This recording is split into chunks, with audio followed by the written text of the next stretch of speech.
প্রিয় দর্শক বন্ধুরা, আশা করি সবাই ভালো আছেন। আমিও ভালো আছি। আমি শিলামণি। আজ আমি তৈরি করব লাউ পাতা ভর্তা। লাউ পাতা ভর্তা কিভাবে তৈরি করি সেটা চলুন দেখা যাক।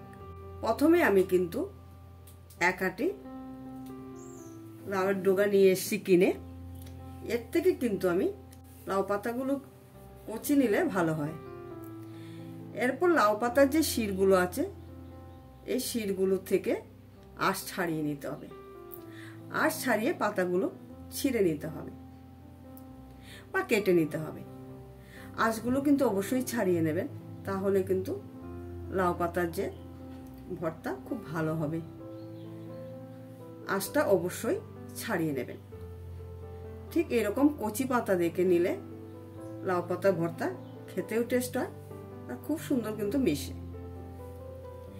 একইভাবে কিন্তু 10-15 খানা লাউ পাতা ছিঁড়ে নিচ্ছি।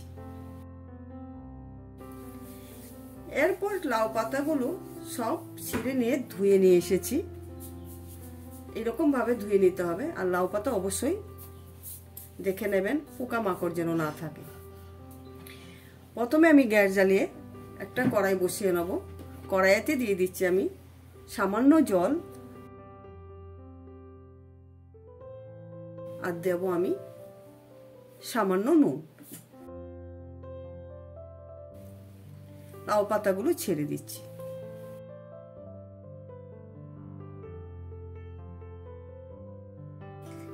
লাউ পাতাগুলো ছেড়ে আমি 2 মিনিটের মতো ঢাকা দিয়ে রেখে দেব। 2 মিনিট পর ফিরে আসলাম। লাউ পাতা কিন্তু খুব সুন্দরভাবে সিদ্ধ হয়ে আছে। এরপর বাকি যে জলটা আছে জলটা আমি ফেলে দেব। দেখুন খুব সুন্দর সিদ্ধ হয়েছে লাউ পাতা।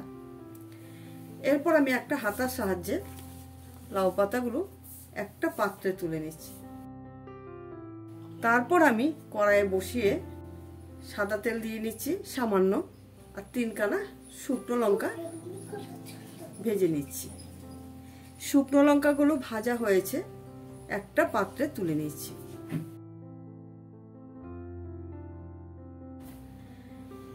এরপর আমি রসুন কোয়া কটা ভেজে নিচ্ছি। রসুন কোয়াটা ব্রাউন কালার যখন হবে তখন রসুনগুলো আমি তুলে নিচ্ছি একটা পাত্রে। অবশিষ্ট যে তেলটা আছে সেই তেলে আমি একটা ছোট সাইজের পেঁয়াজ কুচিয়ে ব্রাউন কালার করে ভেজে নেব। একইভাবে কিন্তু সবগুলো ভাজা হয়েছে। এরপর আমি একটা পাত্রে তুলে নিচ্ছি। লাউ শাক ঠান্ডা হয়েছে। ঠান্ডা হওয়ার পর লাউ শাক আমি শিলনোড়ায় বেটে নিচ্ছি। আপনারা যদি চান মিক্সিতে পেস্ট করে নিতে পারেন। এইরকম ভাবে আমি শিলনোড়ায় বেটে নেব।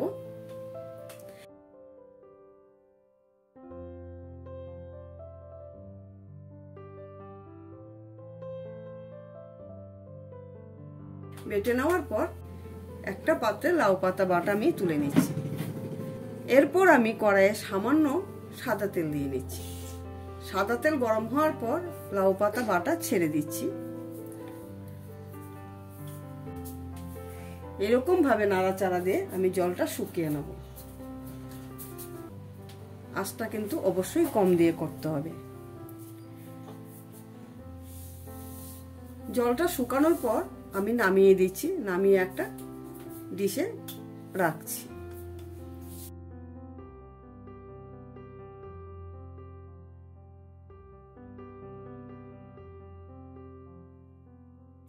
শুকনো লঙ্কাগুলো আমি একটু ভেঙে দিচ্ছি। ভেঙে দেওয়ার পর সামান্য নুন দিচ্ছি। নুনটা বুঝে দিতে হবে। আমি যখন লাউ পাতা সিদ্ধ করেছিলাম তখন কিন্তু আমি নুন দিয়েছিলাম। এরপর রসুনগুলো নিয়ে নিচ্ছি। নিয়ে ভালো করে চটকিয়ে একদম ভেঙে নেব। কারণ রসুনগুলো যখন আমি ভেজেছিলাম তখন কিন্তু রসুনগুলো সিদ্ধ হয়ে গেছে। পেঁয়াজ কুচিটা এর মধ্যে দিয়ে দিচ্ছি। সবগুলো একই সঙ্গে ভালো করে আমি মিশিয়ে নেব।